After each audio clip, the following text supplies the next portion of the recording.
محبوب کریم صلی اللہ علیہ وسلم کی زندگی میں نفاست ہے. حضور نے لوگوں کو شرمندہ کرنا پسند نہیں کیا.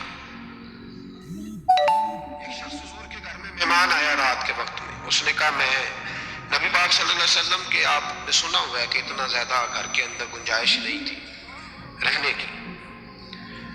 حضور کئی دفعہ مسجد میں ٹھہراتے تھے یا مہمانوں کو صحابہ میں بانٹ دیتے تھے. وہ کہنے لگا میں نے آپ کے گھر میں ہی قیام کرنا ہے. پھر میں ٹھیک ہے آ جاؤ.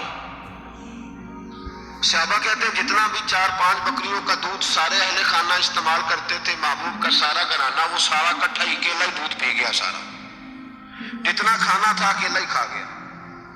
رات کو اسے چارپائی پہ سلایا گیا تو کھا اتنا چکا تھا کہ اس کا پیشاب حضور کے بستر پر ہی نکل گیا. وہ جب آلودہ ہوا تو شرمندہ ہوا, اٹھ کے بھاگ گیا. کسی نے دیکھ لیا تو کیا بنے. کہتا ہے میں جب کنویں پہ گیا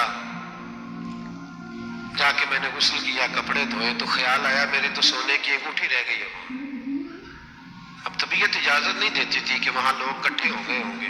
یہاں نماز کے دوران اگر کسی کا موبائل بج جائے نا تو پکے نمازی تراس تو نہیں ہو جائیں گے آپ. جو زیادہ پکے نمازی پکے ان سے نہیں معافی ملتی. وہ جو کچا پکا ہے بیچارہ وہ شاید کسی وقت معافی دے دے.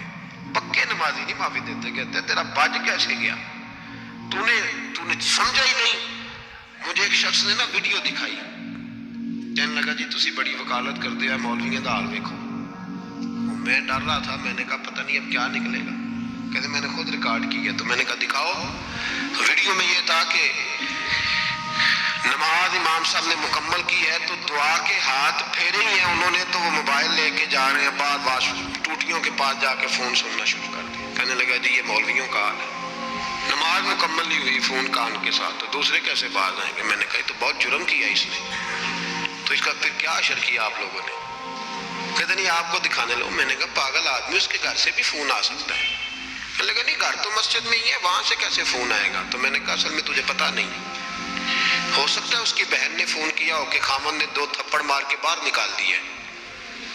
تو وہ ایسا وقت ہوتا ہے جب کھڑا نہیں ہوا جاتا بات سننی پڑتی. یار معافی نہیں دیتے. ایک ایک جملے پر ایک ایک حرف پر لوگ اعتراض کریں گے. ایک ایک حرف پر کوئی گنجائش ہی نہیں. حضرت سیدنا انس بن مالک رضی اللہ تعالیٰ عنہ فرماتے ہیں ایک صحابی اپنے غلام کو مار رہے تھے تو نبی پاک پہنچ گئے. حضور نے فرمایا اسے معاف کر. اس نے کہا کتنی بار. ایک جملہ نبی پاک نے کہا تو حضرت انس کہتے ہیں میرے وجود کے رونگٹے کھڑے ہو گئے. اسے معافی دے دے. حضور کتنی بار. تو میرے نبی پاک نے فرمایا جتنی بار اللہ تجھے معافی دیتا ہے دے نا اتنی بار. وہ اگر تجھے بات بات پہ پکڑے تو تیرا کیا اثر کرے گا. سوچنا. اور رب زیادہ قادر ہے تجھ پر.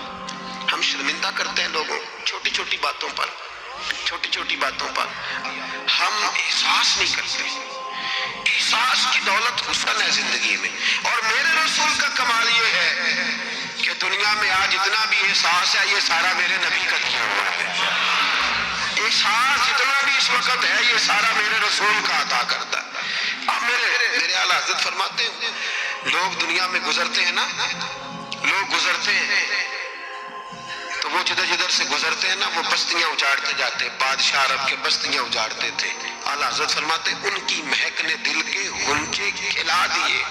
وہ جو جس راہ چل دیے ہیں کوچے بسا دیے ہیں بس جب آ گئی ہیں جوشے رحمت پہ ان کی نظریں چلتے بجھا دیے ہیں روتے ہنسا دیے. یہ کمال تھا میرے رسول پاک صلی اللہ علیہ وسلم. وہ شخص کہتا ہے میں انگوٹھی سونے کی رہ گئی تو دل میں خیال یہ تھا کہ واپس جاؤں گا تو وہاں تو حالات ہی بڑے گڑبڑ ہوں گے. لوگ اکٹھے ہوں گے شرمندگی ہوگی. میں پیشاب کر رہا ہوں بستر سے حال بڑا سخت ہوگا.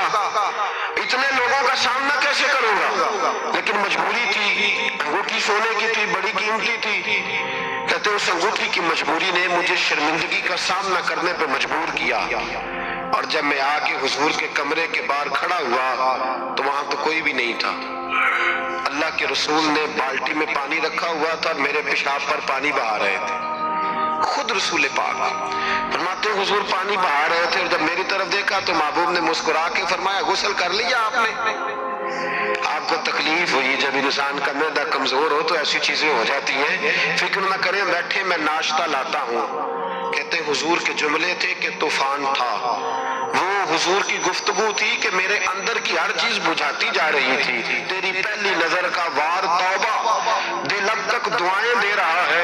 فرماتے ہیں وہ جملے تھے کہ سکتہ کر گئے، تزکیہ کر گئے، تصفیہ باطن کر گئے۔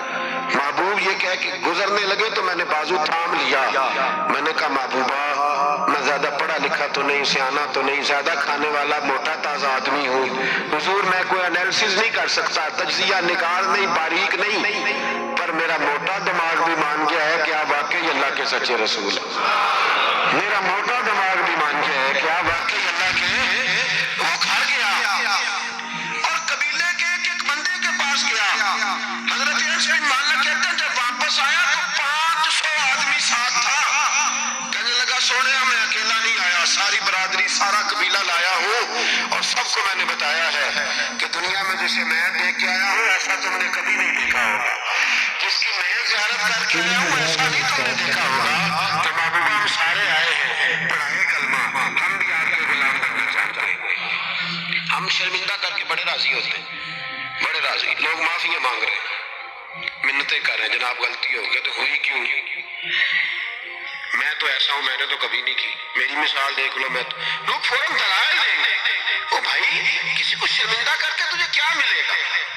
کسی شخص کو تھوڑی دیر کے لیے جھکا کے تیرے نفس کی کون سی تسکین ہے جو حاصل ہوتی، تیرے وجود کے اندر کون سی؟ اور ناراض نہ ہونا، یہ ہر طبقے کا معاملہ ہے، جتنا کوئی اس کے نیچے ایک آدمی ہے یا 2 آدمی ہے، وہ روب ڈال کے خوش ہوتا ہے، وہ اس کو پریشان کر کے نیچا دکھا کے راضی ہوتا ہے۔ میرے رسول دنیا میں لوگوں کو نیچا دکھانے نہیں آئے، عزتیں عطا کرنے آئے، حضور بلندیاں دینے آئے، نبی پاک نے وقار دیا۔ میں کبھی کبھی پریشان ہو جاتا ہوں جب لوگ آ کے کہتے ہیں نا بچی کی شادی ہے، تعاون کریں کرائیں، تو ایک سوال ذہن میں آتا ہے کہ کس پہلو سے تعاون کریں؟ بچی کی شادی پہ کھانا پکانا فرض ہے؟ بولے تو صحیح، سنا کبھی جہیز دینا؟ کس چیز کا تعاون کریں بتائیں؟ کرنا چاہیے۔ میں اپنی بساط ہر دوستوں کی توجہ دلاتا ہوں کہ یار یہ ضروری ہے، اس کے ساتھ تعاون کریں، لیکن سوال میرا یہ ہے کہ اس میں فرض کون سی شے ہے؟ وری دینا فرض ہے، زیور ڈالنا کس بات کی؟ تعاون کس بات کا کرائیں؟ اگر کوئی ہم سے اس کا شرعی تقاضا پوچھے تو کیا جواب دیں اس کو؟ میرے پاس کوئی استفتاء لے کے آتا ہے تو میں کیا جواب دوں گا؟ اس میں کون سی شے ضروری ہے؟ پھر اگر آپ ناراض نہ ہو تو فکرہ کہہ جاؤں گا، دل کرتا ہے بچی والوں سے تعاون نہ کرے، بیٹے والے جو غریب مسکین جہیز کے پیچھے بھاگ